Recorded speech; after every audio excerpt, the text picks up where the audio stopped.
जानी, जले को आग कहते हैं, बुझे को राख कहते हैं। जले को आग कहते हैं, बुझे को राख कहते हैं। जिस बंदूक से निकली गोली उसे चंद्रशेखर आजाद कहते हैं। जानी, हम राजकुमार हैं। जानी, जानी, तुम क्या मिटाओगे हमारे हिंदुस्तान को? वो तो बस एक ख्वाब ही रहा।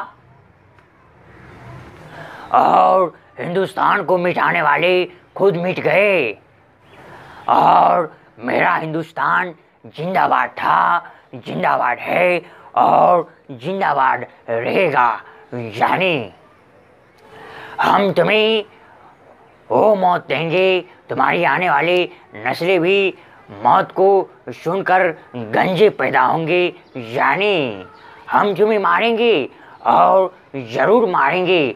बंदूक भी हमारी होगी और गोली भी हमारी होगी, वक्त भी हमारा होगा, लेकिन जगह तुम्हारा होगा, क्योंकि हमारे देश में कुत्तों को मारने की परमिशन नहीं है। जानी, हम तुम्हें ज़रूर मारेंगे।